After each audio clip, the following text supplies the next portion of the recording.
Okay, so this is not going to Twitter. Well, hi friends, hello and welcome to another video.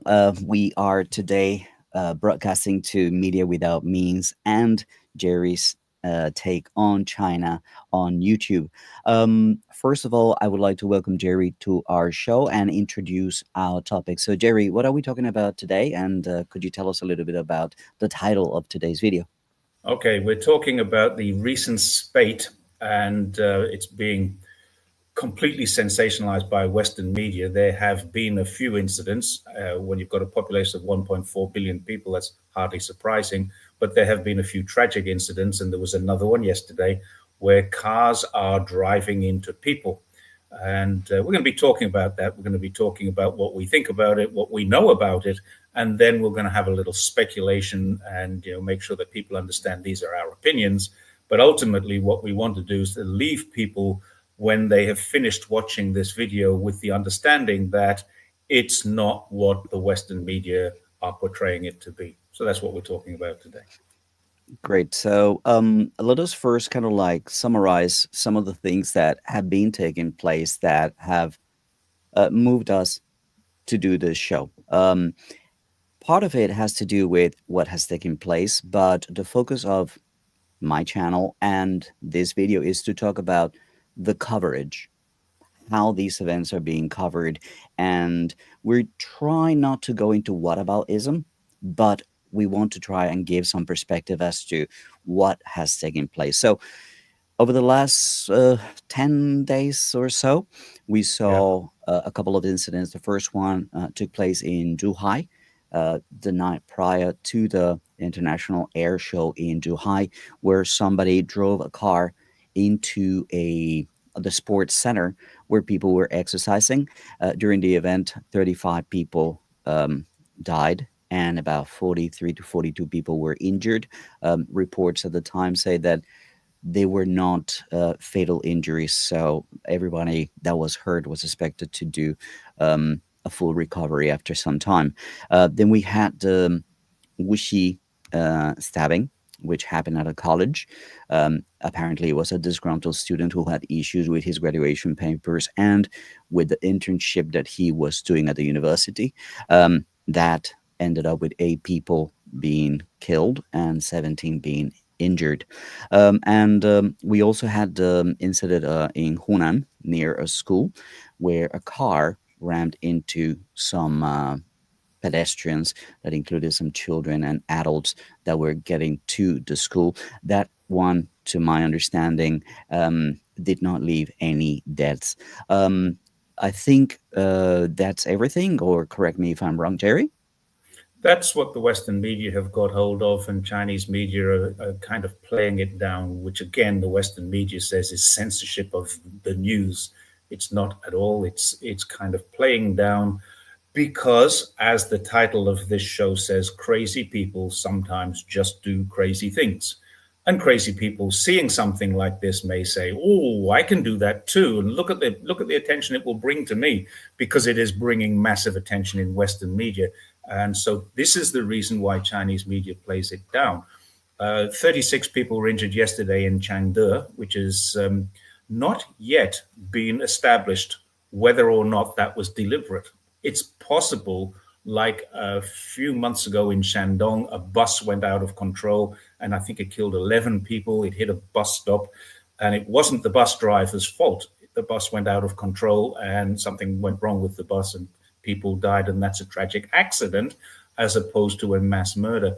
And also something else I want to point out, that this situation in Zhuhai is the worst murder in China since they stopped the terrorist attacks from the Xinjiang Uyghurs. There hasn't been a murder attack of this size since that time. So that's something else to point out. This is not a regular thing. Do you mind if I read a paragraph from CNN's report about particularly the incident? This was a paragraph relating to the incident yesterday. It said, and I'm going to read it from another computer here: high-profile attacks in recent months have rattled a population long used to low rates of violent crime. Now, I'll stop there for a moment and come back to it. Long long used to low rates of violent crime. So that's telling the world that CNN is saying there's very little violent crime in China. And it's worth noting that and remembering that whatever else happens, if there are more things happening, it's worth noting that in a population of 1.4 billion people, these are aberrations. These are not daily events. Unlike, I know we're not going to go into whataboutism, I know, but unlike places like America and the UK, where there are stabbings and shootings on a daily basis. I should have put that in the other way around. Respectively, there are shootings and stabbings on a daily basis. USA has the shootings and UK has the stabbings. So it says high-profile attacks. Well, then it goes on to say that censors have scrambled to remove videos posted to social media and moderate online discussion to minimize any perception of social instability. So there's a contradiction here. A high-profile attack is being censored, so it's not high-profile. Yeah, so there's a real contradiction there in Western media. They want to sensationalize this by saying these are high-profile attacks, and then they want to diminish China's efforts, if that's the right word, to dampen down social media to prevent crazy people doing crazy things again. And then they're accusing it of social instability. I can assure you, I mean, you and I both lived in China many, many years. We've got 45 years of experience between us. And we know China is pretty much the most stable place we've ever lived in. That's for sure. It's not about social instability. This is about crazy people doing crazy things. So we have an admission that there are long, long periods of very low crime. And then we have an admission that it is a high-profile attack, and an admission that they think China is censoring it because of something to make it a non-high profile attack. So that's just it's about 20 words there. There's a whole heap of things that we can unravel. It goes on to explain the sudden episodes of violence apparently targeting random members of the public, which is not true for the Zhuhai one. That was a man targeting a lot of people. Yes, they were random members of the public, but he was actually disgruntled with his wife and his wife's lover who exercised at that point. Now, one thing that's missing in all the media, British, American, anything, where is his wife? Where is the lady who he wanted to kill so badly? Was she one of the victims? Was she not there at all? Was she a witness to this? I don't know. We don't know anything about his wife. She's disappeared off the scene. Now, that's not Chinese media or Chinese government censoring anything. That is just what China does. It says this is not the business of the public. The public don't have a right to know what this lady is doing, what this lady is thinking. She must be, if she wasn't killed in this incident, she must be devastated by what her husband did and by what the media are accusing her husband of doing because of her. So that must be a devastating thing to live with. So they're That giving privacy is important. Yes, The privacy of that absolutely. woman, Yeah, it needs to be protected, and in China, it's one of the reasons why it is protected. Jerry, I correct. wanted to move into another question. A lot of people are speculating or trying to figure out the reasons for these attacks, the reasons for these kind of events here in China. Um, we hear Western media tell us that these are just disgruntled people who are acting because of the economic slowdown. Mhm. Um, what is your take on that argument? Well, the economy hasn't slowed down. It's as simple as that. That's a lie. That's a myth. There are factors of the economy that are being cherry picked as to say, to indicate that the economy has slowed down. So we know that the economy hasn't slowed down, but we do know that the economy has undergone certain challenges. We know youth employment is a challenge, but that was probably related or possibly related to the second incident, but that wasn't related to youth unemployment. That Hmm. boy had a job, he had an internship, and he expected to get paid and suddenly found that this is an internship, you don't get paid for this. He thought he had a job and he was doing an internship. So there was some confusion there. Whether or not that's a problem with his mental state or a problem with the information he was given. I don't know. That will come out eventually if there is a trial. Because in each of these cases, the three cases that we're talking about today, in each one, the perpetrator, if that's the right word to use, I hate that American word, but the person responsible has been arrested in each of these three cases. Now, in the case of the first one, this guy stabbed himself, apparently in the neck. He stabbed himself in the neck and the chest. So he was trying to kill himself. And he was, at the time that was reported a few days ago, in an intensive care in the local hospital under police watch. So they're going to talk to him about what he did and what his reasoning was. They're going to talk to the kid. They've already talked to the kid, who obviously has mental problems because he failed his university course. He obviously didn't get along too well with his working colleagues in his internship. And the third one, which was just last night, we still don't know whether it was an accident, whether it was deliberate. The other thing the CNN says that these violent events often target school children. They're not targeting school children. They're usually because the parent of one child has a problem. So it's not social society. It's not the finalizers. If I could just finish this, we're talking about 20 words here. The sudden episodes of violence that only just started recently, apparently targeting random members of the public, including school children, however, have surged across the country as economic growth stutters. Yesterday or 2 days ago, the IMF changed its forecast on China upwards. The Chinese economy released its figures for the third quarter, and they are more positive than the second quarter. They are on target to reach their 5% growth for the year. 5% growth is not an economic stutter. It's less than previous years. There is no doubt about it. Last year was 5% too. Unemployment is 5% and reducing. So it's not going up. It's reducing. Instability in the retail industry doesn't exist.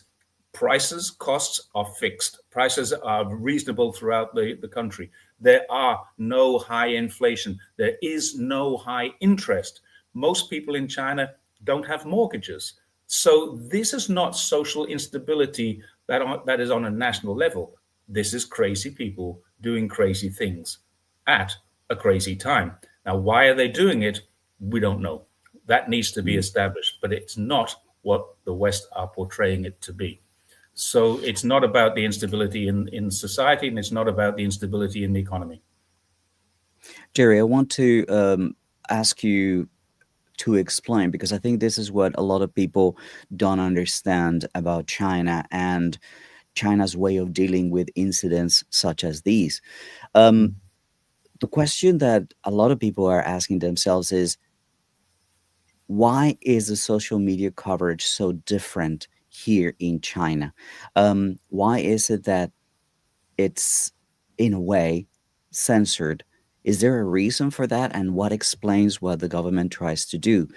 Or is this an accurate depiction of what takes place here in China as a consequence of events like those? Yeah. You have a lot of people don't really understand it until they've lived in China for a while. Even when we first come here, we don't understand this. You have freedom of speech in China. You have freedom of religion. You have freedom of choice. You have freedoms in China that you don't have in the West. You have the freedom to drink a beer in the street in China.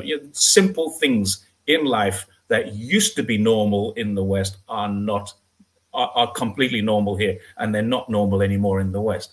So is it freedom of speech? The question is, what is freedom of speech? Now, in any country that has a developed rule of law, you have parameters under which you can say things and parameters outside of which you can't say things. So it's as simple as that. There's a sphere. You can be extreme right, extreme left, whatever it is that you decide. But at the bottom line of this is, there has to be some constraints on freedom of speech. You can't have unfettered total freedom of speech. In China, they have laws. They don't allow dissension. They don't allow separatism, terrorism. They don't allow aggression. They don't allow proselytization. So they don't allow people to try and promote their religion. You have total freedom of religion, but you have to want it. You can't have it shoved down your throat. We don't have Jehovah's Witnesses knocking on our doors. It's impossible to do that. It's illegal, and they will be stopped. So when someone in the West says, oh, China has no freedoms, I would say China actually has more freedoms, but it has clearly defined those freedoms. In England, UK, you have the Magna Carta going back to 1215, I think it was. When the Magna Carta was signed, you got the right of habeas corpus. That means bring forward the body, which allows you to have the presumption of innocence, bail conditions, and things like that. In America, you have the Constitution, which gives you those rights. And in Australia, they have a constitution too, which gives human rights under the United Nations, not written into the Australian Constitution. Now, they're the ones I know about. But every country that has a rule of law has some parameters. And China's parameters are no aggression, no violence, no religion, no expert opinions unless you are an expert. So I can't give you opinions on Chinese social media about whether or not you should have a COVID vaccination. You can't, because I'm not a COVID doctor. Now, COVID doctors did, and they said you should have the vaccination. So the people listen to that because they trust there is no media manipulation, media misinformation, freedom of speech for an opinion that is expressed and shown to you as a valid fact when it's actually an invalid opinion. And this is a problem that the West has, and they don't understand why Chinese people trust their media or trust their social media, because they do limit what's allowed to be shown, and they limit it for a very good reason. It prevents that misinformation, and it creates an atmosphere of trust. So I think that's the difference between these two societies. And it takes people like us to bridge those two cultures, where in the West we can say whatever we want, anything we want. But then someone will knock on your door at 2:00 in the morning with guns and say, you said something on social media that worried us. I'm here. Well, they don't do that in China. They just cut you off. Yeah, they just censor your video and say this is not to be watched. Yeah, we're not going to let you put this out. I want to pivot a little bit to one of the key things that we discussed in preparation that we wanted to talk about. You mentioned the freedom of a speech, and there's no better example of that freedom than the freedom that certain reporters like Stephen McDonald from the BBC has to literally present his opinion with that absolute zero evidence. And I'm referring to the report that he did in Zhuhai. And there are many questions that you ask in your video, which I will link in the description of this video, that you need to watch and understand. But one of the things that I noticed is that he says these people are obviously organized by the party. I focus on the word obviously. Yeah. When you watch that video, whoever is watching this video right now, or you, Jerry, there is absolutely nothing indicating that that person is a member of the Communist Party of China, the CPC. Yet you have Stephen McDonald telling us that this is obviously organized by the CPC. That's the first thing that struck my mind when I said, like, hold on one second. Why are you saying this on live TV without zero evidence? And as you pointed out also in your video, him and Edward Lawrence, his cameraman, were able to walk out of that place without being arrested, without being questioned by police, with their cameras and with their memory cards intact so that they could continue their work at the Zhuhai International Air Show. So China has that level of freedom of speech where people, journalists, are allowed to do something as irresponsible as that. What is your commentary on that particular coverage as we start pivoting towards, well, coverage of events by journalists here in China? Yeah. Jerry? I think it's clear that Stephen McDonald is a contradiction of his own terms. He's the guy saying that China is oppressive, China is authoritarian, and yet he lives in China and has done for many years. I'm not sure how many years, but probably as long as us. It's either close to or maybe even over 20 years. He's been here with the ABC of Australia, first of all, and then with the BBC. He is their man in China. So he knows China. He still calls it the CCP instead of the correct name, the CPC. And he is a perfect example of a contradiction of his own narrative. He still lives here and he still reports these lies and misinformation from here. Now, words matter. He has a master's degree in journalism. He would know words matter. When you say the word obviously, you are saying something is a fact. When you say the words I think or in my opinion, you're offering something that other people can debate and you can disagree with. But when you say obviously, you are stating something as an absolute. He said, this man is obviously organized by the party. Well, the party didn't have anything to do with this, the police did. And if he was organized, that's terrible organization for a government that can really organize things well. He really is a contradiction of his own narrative. He says this guy's obviously organized by the party. Well, first of all, the party had nothing at all to do with this. The party governs the country, but it doesn't manage police matters in a second tier city 2,500 kilometers away from Beijing. The government of the city does that, the administration of the city. Yes, there are party members in that, but this is a police matter. So maybe he was organized by the police. So there's the first contradiction. Maybe is not obviously. There's the second contradiction. And thirdly, if he'd been organized to prevent people like Stephen McDonnell doing his job, surely he would not have been one person. Had he been a police officer, he would have been an awful lot busier than he was, just wandering around like that and saying, no, stop the filming. He would have been very busy that night because there was a massive event just 100 meters away. There was a massive event with 35 people dead and 43 people injured, and he wasn't anything to do with that. I would suggest, looking at the guy, he was probably waiting for information. There's one scene, and nobody's alluded to this, but Andy Borum showed the whole video and did a little analysis of the video, which was brilliant, by the way. And Andy was going to join us today, but unfortunately can't. Andy got, through his headphones, Ed Lawrence, the cameraman, saying, "Keep going, Steve, keep going." So that tells you something about Stephen McDonnell and Ed Lawrence as well. But in the background of the picture, there is an image, and it lasts for about a second or two, where there's a guy fronting up to a police officer with the finger going like this to the police officer. And you can just see it for a second or two. The police officer was like, yeah, I know. Someone's looking for information, not getting it fast enough. I mean, this is a huge event. When 35 people are dead, the police don't know what happened. They're still busy handling the issues related to 35 people dead, 43 people injured, hundreds of ambulances required, because you just don't know how many are going to be needed. And then you've got all these people coming around. What's going on? What's going on? My wife's in there. Well, we'll get to you when we can. And that was what was going on.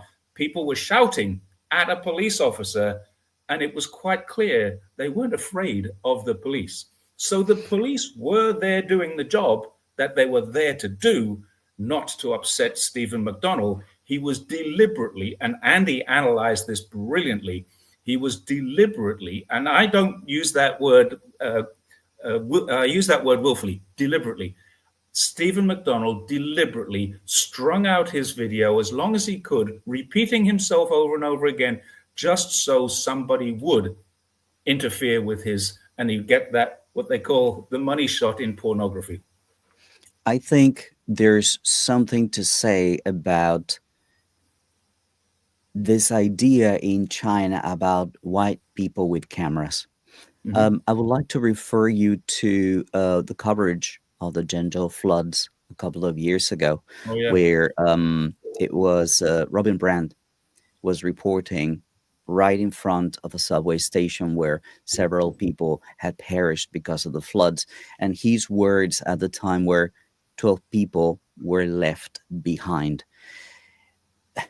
That kind of wording, when you can see all the efforts and all the work and all the struggle to try and rescue everybody, are a disservice to that effort, to that work.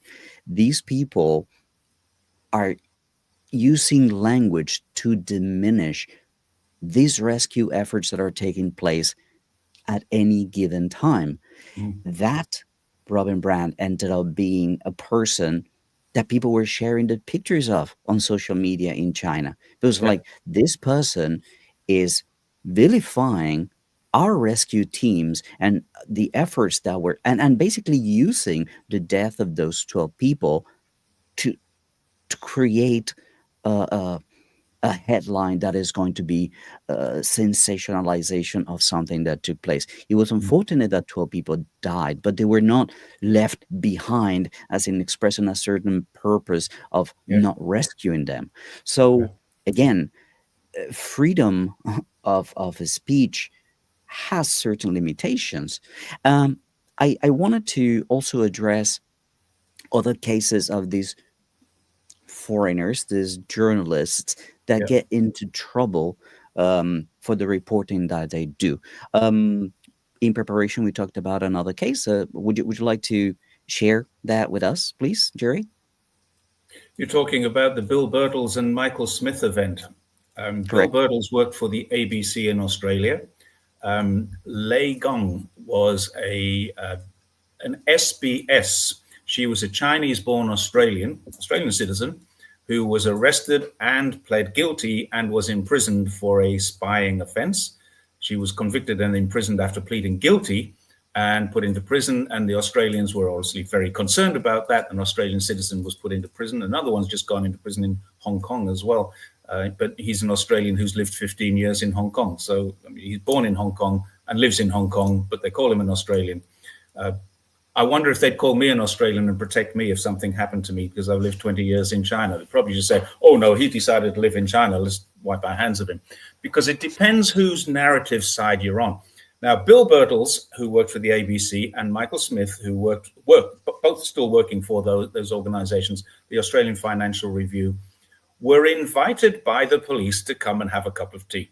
Now, this is a euphemism in China. We've got some questions for you. Come down to the police. You're not being arrested. You're just being asked to come down to the police station because we've got some questions for you. So they were both invited. And instead of going to the police station, they went immediately to the Australian embassy, which I think is very strange.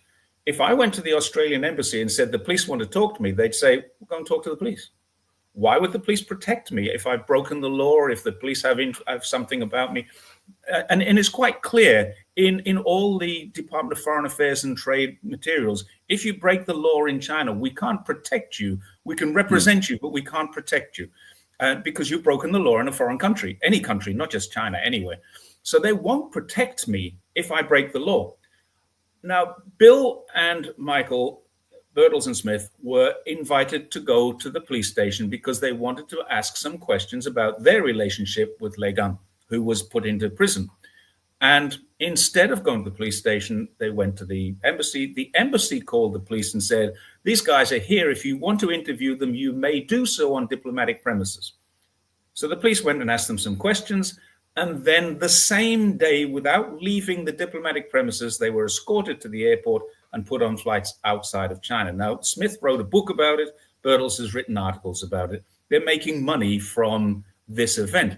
Now, I don't know if anyone else can think of a time when a government has escorted somebody from the country that the police have an interest in talking to. Now, had they been spies, I'm certain the police would have just arrested them.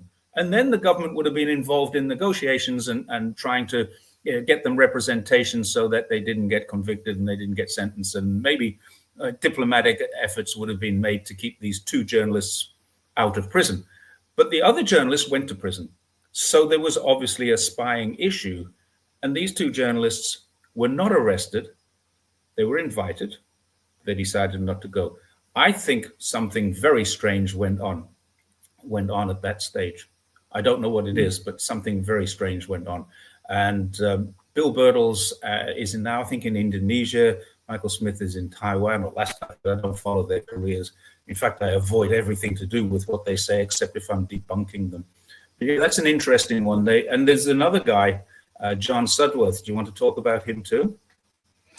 Well, John Silver was basically the person who went to visit these vocational training centers in And Xinjiang factories, and and factories. factories, and he was shown what they were doing there: preservation of culture, teaching them Mandarin, giving them skills, all part of a, a double side effort. One Mhm, was prepare the people for the development that was coming to Xinjiang, mhm.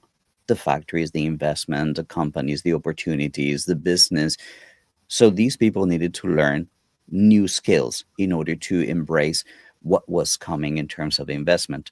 The second thing was, well, some of them were to um, work on some extremist inclinations or some radicalization inclination. And key to all this was some of the things that were said during his reporting, where they say like, oh, they stay here Monday to Friday, and he shows a bus of those people leaving the center for the weekend.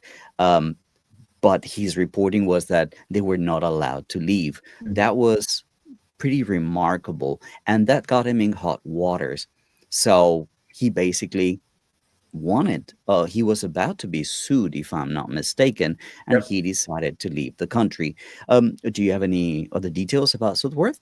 Yeah, my understanding from what I've heard, and I actually know people involved in this, was that he was just about to be served papers uh, because he had lied about what he had seen and what he'd reported. He'd reported lies from from the discussions and the interviews that he was given.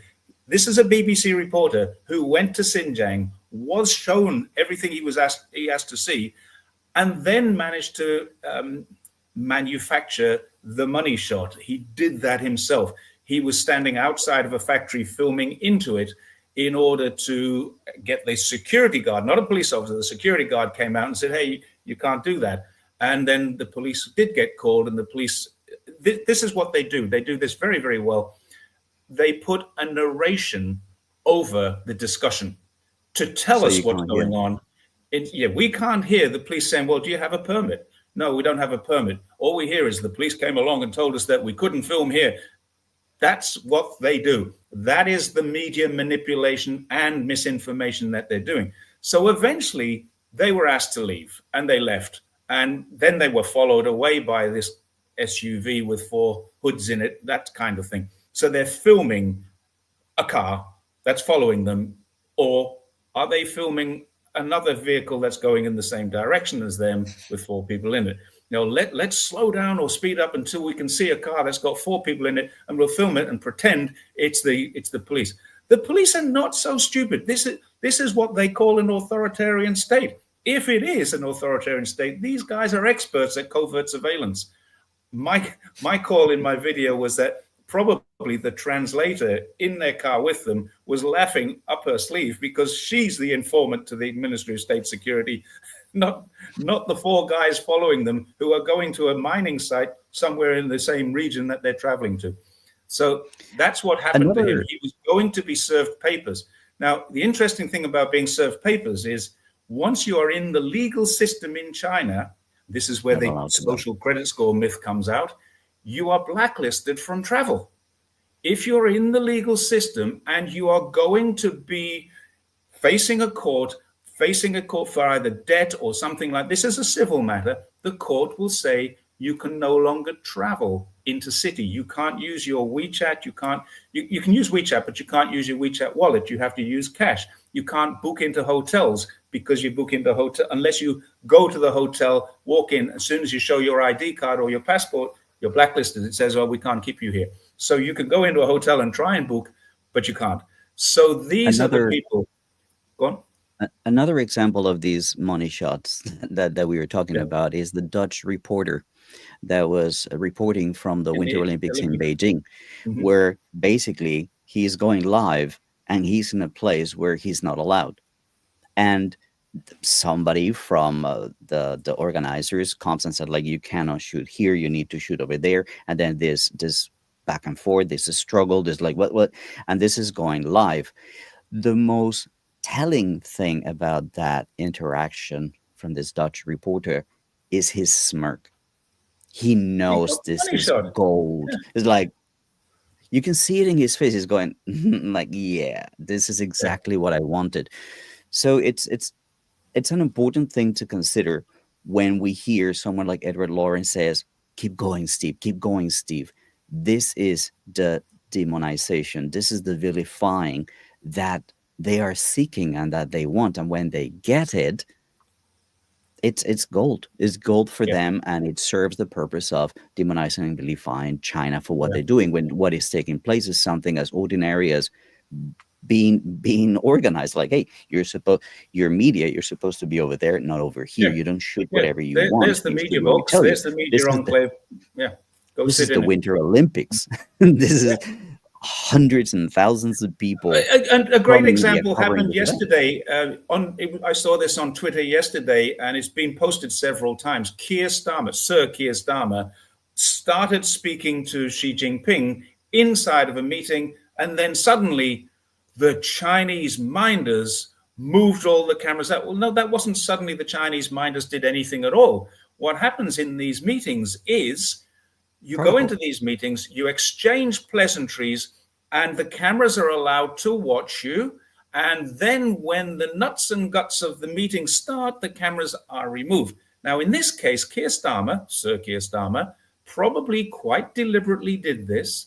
He said, I'm going to go straight into, instead of pleasantries, I'm going to go straight into challenging China when the cameras are still on me. He sat down and started challenging China. The cameras were still there, and then they got moved out. That is normal. That was a setup. That's another media misinformation. And again, I'm going to say this because I know words matter. That was obviously a setup. That was clearly a setup. That's not my opinion. That's a fact. That was set Mm, up. Now, how do we prove that?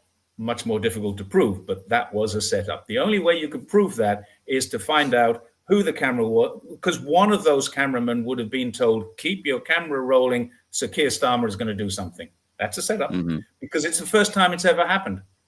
Just like what happened to Mr. Gao, one of the he used to be the translator Yeah, for Deng for Deng Xiaoping. Xiaoping, I think.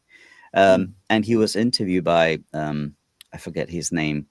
Um, Mehdi and he's Hassan. going, yeah, he's going in this forum, and all the people asking questions from the floor are people who had grievances with China. So there Yeah, are Uyghurs in exile. There's Hong Kong democracy. rioters that left the country, Hong Kong and they all democracy. the ones that are randomly picked to ask questions and Yeah, to corner Mr. Gao in that event. So we can see how media is planting these words, language, stories, mhm. and even audience members to vilify Yeah, and create that headline.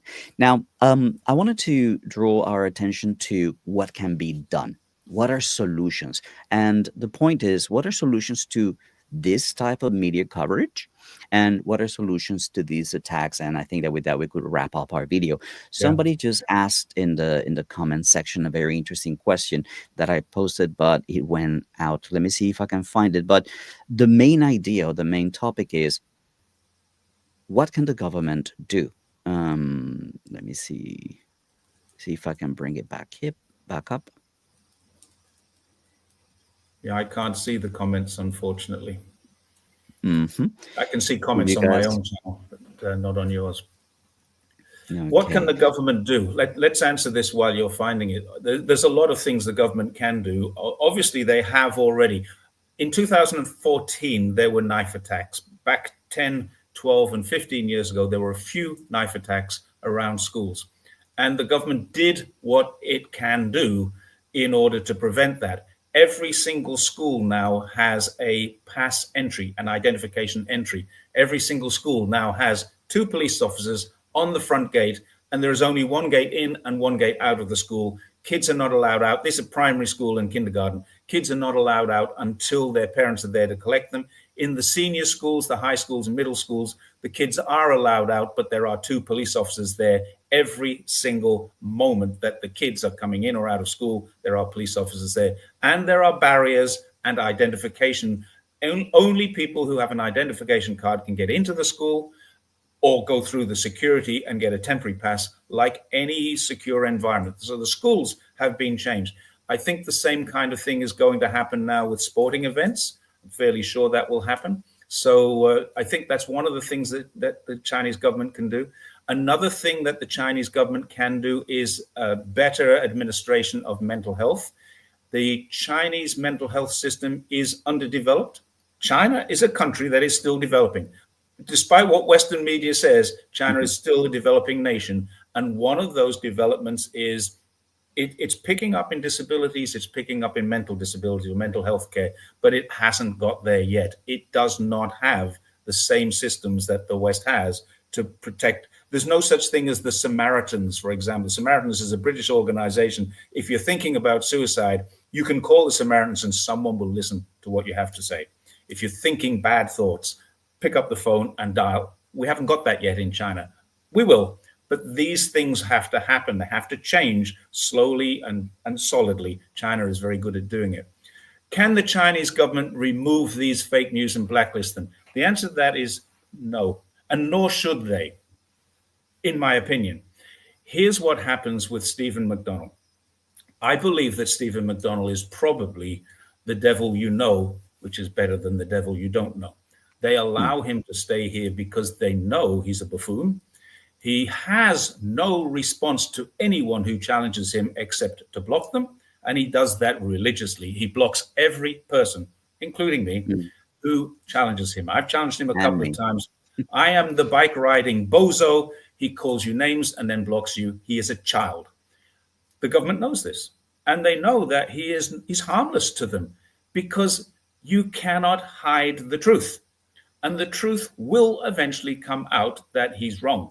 So China is not really concerned about how the BBC views or perceives China.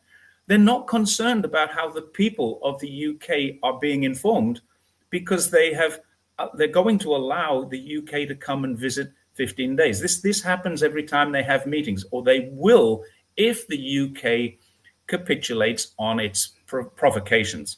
Now, they've done it for Australia. Any Australian can come to China for 15 days. Now, what this means is you can have a month holiday in China quite easily by coming here for 14 days, go over to Hong Kong or Macau for a day, not even a full day, just go to Hong Kong, buy a Turn around. burger, and then come back. And that gives you another 15 days. Now, you could do that forever under this current system. Now, they may eventually say, you live in China or what? But yeah, eventually they might say to you, you need to leave. But you can come over here on and off as much as you wanted, just by visa-free entry, and then go to Hong Kong or Macau, and then come back again. So these people who want to are seeing China as it really is, and they are reporting. Now, we both know that there are massive numbers of YouTubers coming to China. When Hmm. you and I started doing this, we were considered CCP shills, as we've been called today by Stephen McDonnell, no less. We are CCP shills and bozos. So we're the people that you can say, okay, this guy's lived in China a long time. Perhaps he's paid by the Chinese government. And I say, okay, perhaps I am. I'm not, but perhaps I am. Where's the lie? Tell me where the lie is. If you can prove that I'm telling lies, you've got a point. If you can't, then it really doesn't matter if I'm paid or not paid. I wish I Mm. was. I mean, I'd love to get paid by the Chinese government for what I do, and it would be worthwhile. But there's an interesting thing, this authoritarian state. I'm 66 years old. Once you've retired in China, you don't go back into the workforce. They can't give me a working visa, and that means they'd be breaking their own laws if they paid me. Oh, get your head around that, Stephen McDonnell. You know the law. Get your head around it. So the people who are coming here and making these videos, every single one of them is saying, wow, this is not what I expected. I've been misled. I've been misinformed. You cannot keep hiding this. And that's why the BBC won't be banned, because they are going to look more and more foolish. Now, there's Hmm. another aspect that I have. Stephen McDonnell is not a journalist. He's a reporter. He's a stenographer. He's a guy who goes looking for trouble and then puts that onto the BBC. Had he been a real journalist, You and I both know there are embarrassing stories in China. There are government oversights. There are government bureaucracies. There is corruption. There's all kinds of things wrong in China that a good journalist could root out, find out about, and write reports on. So I think the government quite likes Stephen McDonnell here because he can't find the good stuff. And if they banned him and the BBC sent a real reporter, might That's be a story. embarrassing. Yeah. So there you go. That's part of the reason. But no, they won't ban him. I don't think they may eventually say we're not going to renew your visa. They may do that. I don't know. Hmm. But his life is in China. He lives in I want China. to Go on. I want to mention something interesting. Again, we are trying not to do whataboutism, but it's Yeah. something that gives us context. In the United States, there's something called the FARA, or the Foreign Agent Registration Act, Mhm. which one modification to this particular act is that they want to expand the definition of foreign agent to include media outlets that receive more than 20% of the funding from abroad. That's what the US does. Imagine if China were to follow that example. Where would that put somebody like these BBC reporters Mhm. um, when BBC is funded by Yeah. the UK government? That would The be UK interesting. and But China Australia doesn't both have have that. the same thing. This is a registration of foreign influence. Now, there's a Hmm. difference between foreign influence and foreign interference. Foreign interference is basically spying. Foreign influence is diplomacy. You and I Hmm. are influencers we are agents of foreign influence. We are both, in our own way, supporting China, which is an adversarial country to the countries that well, not so much you from Colombia, but definitely me from the UK and Australia, and definitely any American who's in China. But the thing is, the Foreign Agents Registration Act, is that what it's called? Foreign Agents Yeah, Registration, the FARA. Registration Act, FARA, and the registration of foreign influence in Australia, and the same thing in the UK. They both say you must be paid by the government. Now, proving that would be a hell of a lot more difficult. What we do is freedom of speech. If Hmm. they are to prosecute you or me in America, Australia, or the UK for what we do, then they are in breach of their freedom of speech conventions. In Australia, it's convention. In America, it's constitution. But because we are not paid, we are not agents of foreign influence. We are people who freely speak about our own experiences online. There's the difference. Now, if I write an article for Global Times, which I do, or Beijing Review, which I have done, or Global People and China Daily and Guangming, I write articles for these people and I do get paid.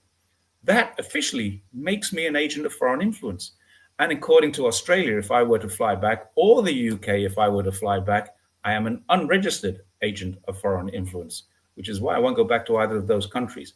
It's too dangerous for someone to have an opinion, especially if that opinion is paid for. Now, China does not ask me to write these articles for a favorable opinion. I write these articles for a favorable opinion, and China says, can we use this? There's a difference, but it does not stop me being in breach of these particular acts. If I set foot in any American protectorate, or America, I never will, but if I were to You set might be foot there, snatched. yeah, I'd be snatched for sure, for sure. Hmm. And then it would cost me the rest of my life to get out of that. The last thing that I wanted to suggest as solutions to these attacks, and you were talking about um, one of the things that I want to kind of like focus on is all these security guards and all these schools and educational centers. Um, how prepared are they? Privately, you and I were discussing how does a person with a knife manages to kill 8 people and hurt 17 without being stopped? So that's It a was question to be outside of asked. the school. That's the problem. Hmm. You can't stop things happening in the street. Hmm. The schools are protected. The kids in the school are protected by security. The security guards are quite well trained. They have these, what Adrian Zenz likes to call cattle prods. Hmm. They The are big a baton thing. restrainer. Yeah, it's a stick with a half moon on the end of it. And they two people come at you with one of those, one low and one high, you're down. It's really, Mm. really effective. I've watched them training with this, and it's very effective. So I mean, it's non-lethal, but it's very effective. And that's what, none of these guys are armed in the schools. They Hmm. have batons, they have torches, they have these restraints, but they're not armed. This is a non-lethal thing. So inside the schools, our kids are safe. I'm Outside the thinking schools, about the school areas. They all have these signs with reduce your speed because you're entering a school area. yeah, yeah, yeah. Here's a thought. Here's an idea. Here's a technological suggestion. What if there are speed traps that automatically activate blades that will slash the tires going in a certain direction? So the speed trap is looking in this direction, you're coming at more than 10 kilometers an hour, phew, the blades come up, slash your It's tires, a bit harsh on you anyone become. doing 12 kilometers past the school, but yeah, I think maybe what we need to do with things like that, you've got to, as a former police officer, I'm not a big fan of speed traps and things like that. But what you're Mhm, suggesting there is valid. I would suggest something like that would be useful, but only, I mean, they've got speed humps outside of most schools as well, so you can't go too fast. But then, if your intention is to kill people, which crazy people do have that intention, then those speed humps are not going to slow you down because you don't care about the damage to your car. You're just going to go flying over the speed humps. I would suggest that probably that there's got to be something done about that because it's outside of schools that these are happening. It's in the mhm, sports stadium that these are happening. And there are many cameras. I mean, they capture these people straight away. Public support is massive for doing something for this. No question about that. Government support will be massive to make sure this doesn't happen again. Media support will be massive to make sure that this doesn't happen again.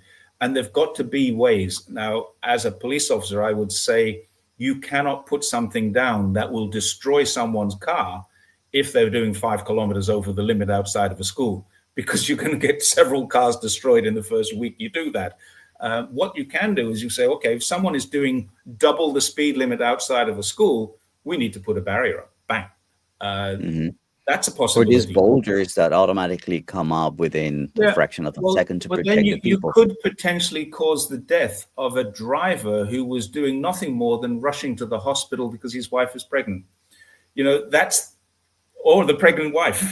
That's the problem. You could capture innocent people in that kind of a trap, and that's the difficulty with that. But for sure, Mhm, there needs to be something that says, maybe, I don't know, your own car. This is something China could do with its 5G and its Internet of Things. It could create a block on your car. So if you're going 100 kilometers an hour past a school, bang, your car slows down or your car stops. That could happen. But again, mhm, what happens to the cars coming behind that? It could cause accidents that kill innocent people or injure innocent people. There's got to be some way of analyzing this and saying, this is what it's going to be. So anyone who's traveling to the hospital with an injured case, a pregnant case in the back, needs to be able to freely travel to the hospital. So if you imagine if you're taking your wife to hospital for an emergency and suddenly a speed trap comes up and shreds your tires, it's not a mhm. good look, is it? Yeah. Um, I think that there's a lot of work to be done and a lot of questions to be asked as to what could be done. A car is just they're everywhere, and that can be weaponized in Cars can ways be that weaponized. Yeah. we are seeing. One So, one what thing would I've be the seen measure? Yeah. in places where defense is very important, military places like that, they create a chicane, and Hmm. maybe schools will do that. A chicane might be the answer. Now, what does that mean? They put blocks on the road, on both sides of the road, so the cars have to go through the blocks, round and then around and then around again and then off. So the school, outside the school, you don't have the ability to pick up speed. Those blocks will slow you down. That might be the answer. And then if you are taking your wife to hospital, you just go a different route or you slow down. You can't go past these things. and it's much less lethal than the potential of shredding someone's tires at 100 kilometers an hour, which could also cause the car to tip and kill innocent people at the bus stop Mm. outside the school. You've really got to think about that. I think chicanery, which is what the BBC are guilty of, is the answer. All right. So, friends, that's what we wanted to talk about. Particularly, the message that we want to leave out there is the importance of monitoring social media to avoid copycats, Yes. the importance of freedom of speech in China that allows these people to say things that we then have to come out here and present to you as just opinions or lies or misrepresentations of the truth that exists here in China, and I think that that's the message that we wanted to convey to you. Once again, our hearts go to the families of the people who have passed away during these incidents. And bear in mind, as we said at the beginning, these are really rare here in China. China Mhm. continues to be a very safe place. Um, we're not going to go into comparisons, but just keep that in mind. Also, before we go, thank you to all those of you who send super chats. My channel, Media Without Means, is not monetized yet. So that goes on to Jerry. But you can help by subscribing to this channel, Media Without Means, and follow me on Twitter, also Medios Sin Medios, that's in the Spanish, or go to my website where I will post all these and many more articles, mediawithoutmeans.org. And make sure also to follow Jerry's channel. Sorry, Jerry, any last words? Any last ideas? Yeah, one last thing that is being touted on many of my comments is that this whole thing is a part of a color revolution being organized from outside the country. I would say the chances of that are extremely, extremely low. I'm not saying it's not possible, but it's very, very unlikely. And I don't want to get too much into the speculation, but I think if people are watching this and thinking that joining these dots together, if it was a color revolution, it would be happening in cities where America has a presence. And Zhuhai is not one of them. Shandong, Mhm. Tai'an, I think it's called, the city where it happened last night. These are purely crazy people doing crazy things during a crazy At time. crazy times. Mhm. Yeah. All right, friends. Thank you so much for watching. And as always, if you like this content, give it a thumbs up and leave your comments, share, and see you on the next show. Thanks very Thank you so much. much.